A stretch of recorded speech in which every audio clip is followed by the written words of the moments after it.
Hey, what up anyone who's watching? This is View with Ice, and today I want to talk about Hunter x Hunter. If you are hesitant on watching this anime, watch this video before you completely miss out on the greatness. I am not that great at breaking down an anime, but by the way Hunter x Hunter is built, I can most likely ramble on for like 20 minutes, and I know neither of us want that, so I will just give you the bare bones, straightforward truth on why this anime is deserving of your time and undivided attention. The first thing I want to say is that the story starts off looking like a very generic shonen, with the MC having a goal and him doing everything in his power to reach this goal, but the deeper you get, you will start to realize that this isn't as straightforward as you would expect it to be. In fact, you will experience more than just the quest of a single character. Because while Gon, our protagonist, is very important to the story, it also highlights and delves into the surrounding characters and gives them enough space to let you see how each of them evolve in their different ways. So I'm basically saying that Hunter x Hunter delivers you a big dose of character development coming from all different angles. Also, it will surprise you very early on because your initial impressions by the first few episodes will be that this looks like a very happy-go-lucky power of friendship type of show, but if you just watch a few more episodes, the dark and sinister nature of this anime will slowly start to bear its fangs. This anime is interesting from almost all viewpoints because you know those moments where the story pivots and it ignores the main character and focuses on a different character or characters. A lot of the times when a show does this, I kind of lose interest and I just want the protagonist to be back on the screen. Hunter x Hunter, however, has never given me that problem because when it shifts its focus, it is still as interesting and as exciting as when the MC is on screen. You might even get pulled into the side characters so much that you want to see them more than the main character, and that is saying something because Gon is one of the most likable shonen MCs that you will ever come across.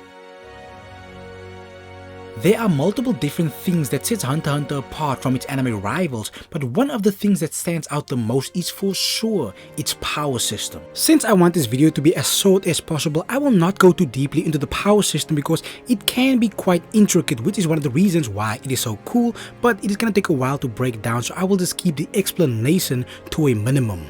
Here we have a power system called Nen, which revolves around the manipulation of a person's life energy. All humans have life energy, but not everyone is able to use it to full effect. To unlock this power, you of course have to train, although you can unlock it in a different way, and there are even some characters who are talented enough to have a Nen ability without the excessive training. Nen is divided into 4 major principles, which is Hatsu, Ten, Ren, and Zetsu. These are essentially the basics. Now we go on to the more advanced Nen. Here we take a look at 6 different categories, which are enhancement, emission, transmutation, manipulation, conjuration, and the final and most rare of them all, specialization. Every character falls into a different category, and when you fall into a certain category, you will still be able to use some of the other Nen abilities. However, you can only master your main category that you fall into to its full extent. The only exception to this rule is a specialist. These individuals have access to all of the Nen abilities to their full extent, which is why they are such